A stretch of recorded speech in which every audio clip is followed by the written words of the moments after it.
ভাষা আন্দোলনের প্রথম শহীদ রফিকউদ্দীন আহমেদের স্মৃতিতে মানিকগঞ্জে গড়ে ওঠা গ্রন্থাগার ও স্মৃতি জাদুঘরে দীর্ঘ 18 বছর পর যুক্ত হয়েছে তার ব্যবহার করা চেয়ার, টেবিল ও পোশাক।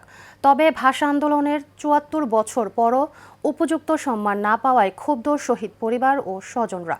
রাশেদ চৌধুরীর তথ্যচিত্রে মাজহারুল আমিন শুভর রিপোর্ট।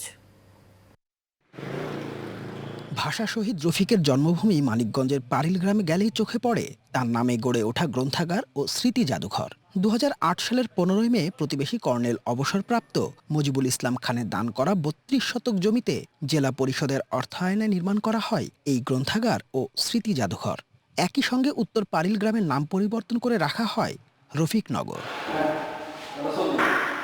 দীর্ঘদিন এই জাদুঘরে ছিল না শহীদের ব্যবহার করা কোনো স্মৃতিচিহ্ন।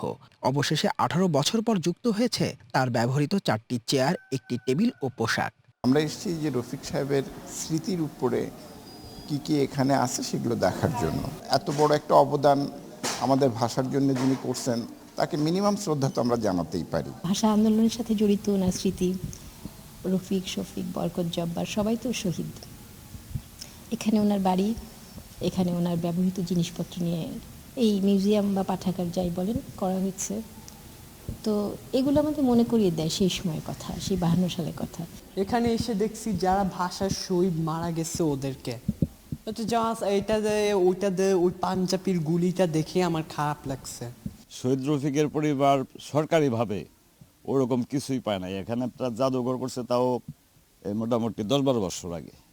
এখানে যে শহীদ মিনারটা এই যে দেখতেছেন, এটা আমরা স্থানীয়ভাবে কলা গাছ গাইরা মাটি দিয়ে তারপরে শহীদ মিনার বানায় শহীদ দিবস পালন করছি। আমরা আমাদের পাওয়ার কিছু সরকারিভাবে আমরা কিছুই পাইনি। বছর ঘুরে ফেব্রুয়ারি এলেই ভাষা শহীদদের কথা মনে পড়ে অভিযোগ তুলে শহীদ পরিবারের সদস্যরা জানান, ভাষা আন্দোলনে ৭৪ বছর পার হলেও শহীদ পরিবারের পাশে সরকার কার্যকরভাবে দাঁড়ায়নি। ৭৪ বছরে এই যত সরকারি আসছে আমাদেরকে ওইভাবে মূল্যায়ন করে নাই। এই পর্যন্ত আমরা কোনো মূল্যায়নই পাই নাই। এখন জনগণের সরকার আসছে, এখন যদি ওনারা যদি আশা করি তারা যদি করে আমাদেরকে, তাহলে মূল্যায়ন করে, তাহলে আমরা পরিবার পক্ষ থেকে আমরা আশা করি তাদেরকে ধন্যবাদ দেব। স্থানীয়দের মতে শুধু স্মৃতি সংরক্ষণ নয়, শহীদ পরিবারের সার্বিক কল্যাণেও কার্যকর উদ্যোগ নেওয়া জরুরি। মাজহারুল আমিন শুভ, এশিয়ান টেলিভিশন।